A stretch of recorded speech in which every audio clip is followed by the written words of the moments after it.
Hi, so this is a review of the Cordoba C9 Parlor guitar. And what I'll do is I'll talk about some personal opinions about the guitar and what I think of it, and then I'll take the camera off the tripod and do a close-up and inspect and everything like that, and give you more specs as I go. Don't forget that you can click on the link, if you're on YouTube, you can click on the link in the info section, and that'll take you to the actual article, where I list like all the specs for the guitar and show high-res photos and things like that. So make sure to check that out. I also have a link to where you can buy the instrument. Okay, so the Cordoba C9 Parlor guitar. I've been recommending Cordoba guitars to my students for a little while because I think they're a pretty good deal, especially for their solid wood instruments. And this one is firmly in the intermediate range. It's kind of like their mid-range guitar.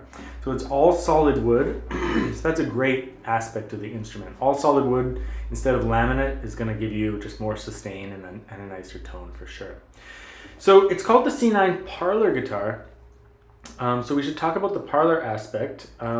In general though, it's a fan-braced guitar, Canadian cedar top, mahogany back and sides,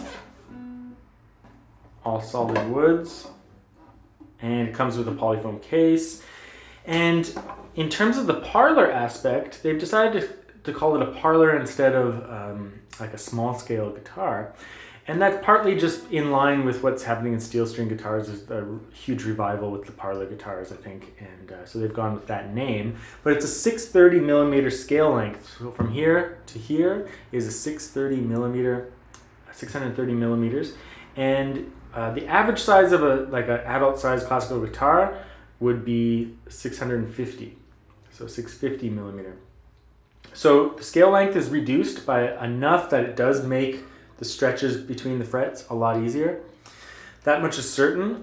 The other thing about this instrument is that it's a 7/8 body size, so it's quite a bit smaller of a body compared to like a full-size classical guitar. And the neck profile too, at the nut here, so the string spacing is 50 millimeters, which is also significantly smaller. So I'm about 5'4", so I'm very short. So this instrument actually fits me well. Like if you're looking at the video, it probably just looks normal. Like I look pretty normal with this instrument. I think someone quite a bit taller than me is not going to look as normal with this instrument because it is quite a bit smaller.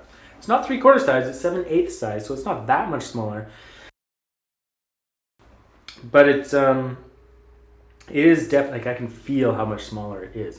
I like this because it allows me to relax my shoulders, bring my arm further down. It's also easier to get this part of the guitar kind of between my legs without like bringing my legs way apart, which is awkward for a lot of people. Plus, the stretches on this is just so much easier with the smaller fretboard.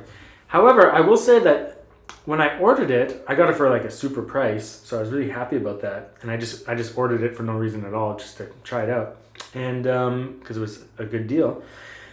It's a little bit smaller than I hoped, which most people will probably like. If you're going to a small scale guitar, it's probably in your best interest to actually go small.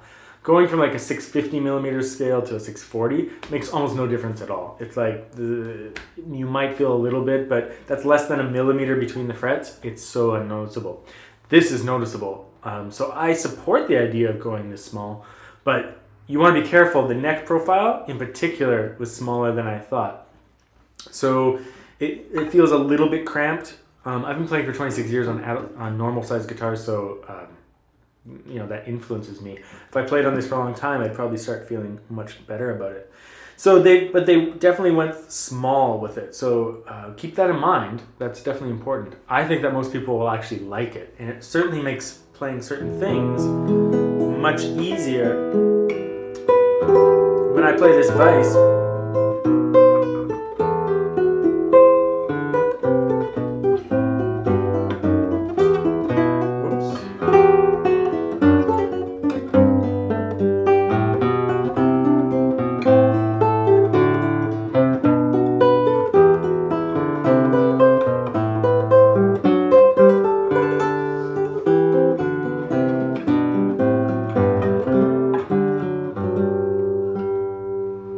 some of those stretches in Vice are so hard, but on this guitar, it's dead easy. So, I mean, don't take it too far. I mean, it's not like it's going to just magically make your playing better. But keep it in mind, if you're short and you have small hands, like I have very small hands, the stretches are going to definitely be quite a bit easier. So that's just a little bit about my opinion. Now, in terms of the sound, like, I don't know, I have two mics about 4 feet away from me, so I can't tell if, who knows if you can tell if it's a good sounding guitar or not through the mics. But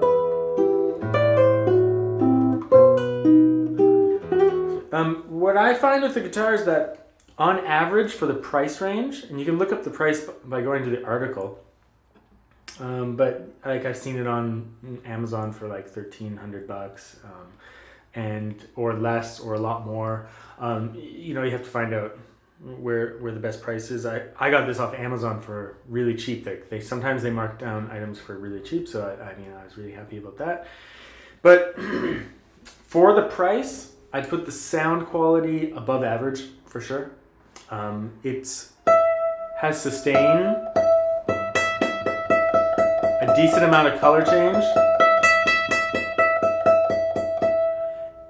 and some sweetness for sure.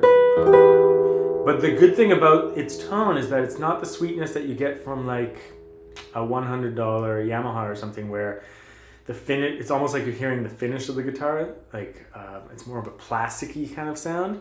This is, you get much more of the woody sound out of it. Occasionally I'll hear some plasticky, like on the third string, which some third strings tend to sound plasticky anyway. But I'll hear a little bit of that, but in general, I think it sounds really good.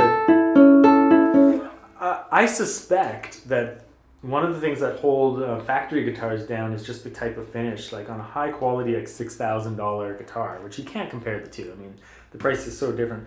But high quality classical guitars have French polish, which is a very fragile polish, so they never put it on a guitar like this. But it's a lot less durable, but it sounds really great. These guitars will have a much stronger finish, so you can beat on it and it won't scratch and stuff like that. But it affects the sound a little bit. But I really have to say it's above average for sure. Like it sounds nice to me.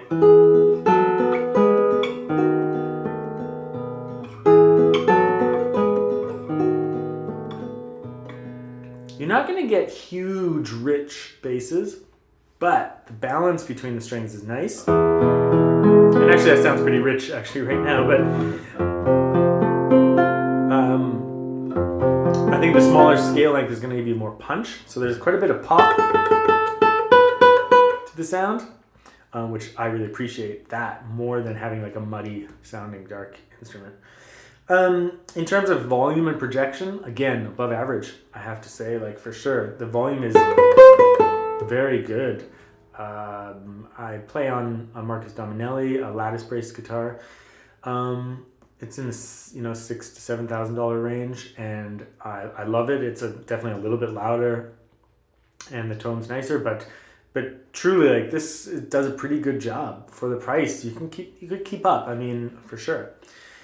So above average tone, I would say above average volume projection. Playability.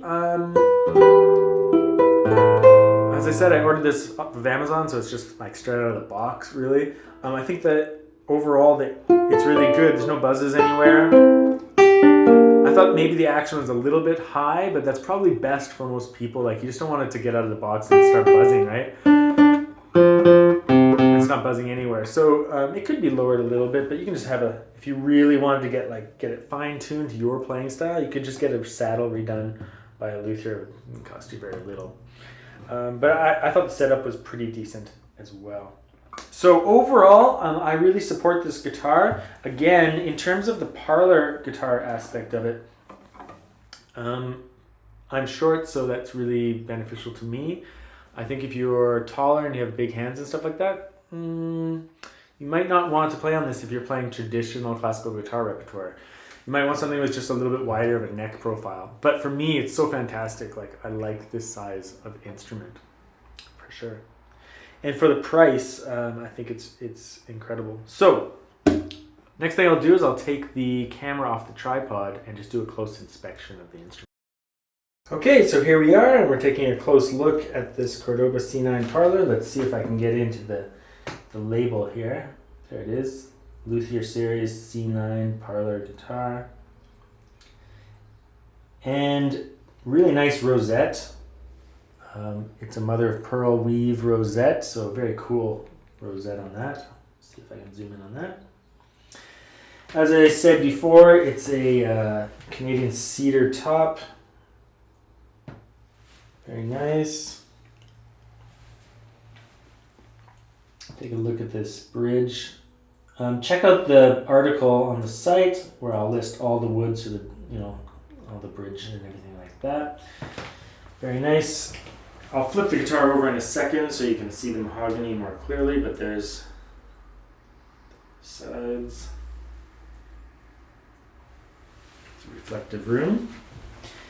Just kind of glance at this fretboard and the headstock.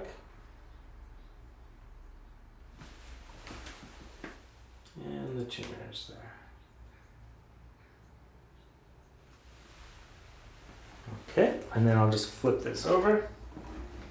Hope I don't damage it. So there's the mahogany back.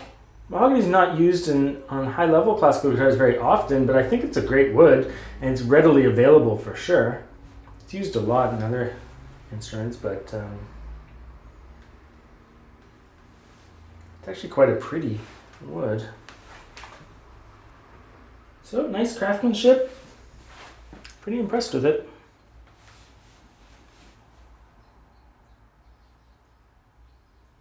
And it comes with this polyfoam case. I love this case. The only thing is that for the Parlor guitar, they kind of just threw this in to make it fit. It does work quite nicely. It bounces a little bit up and down, but it's a pretty soft plush case. I love it when it closes. It's actually pretty darn tough. So I'd feel safe with my guitar in there for sure. And it's super light, so I quite love this case. Actually, after I sell this guitar, I might just go ahead and buy one of these cases. So that's the Cordoba C9 Parlor. Make sure to check out the post for all the specs.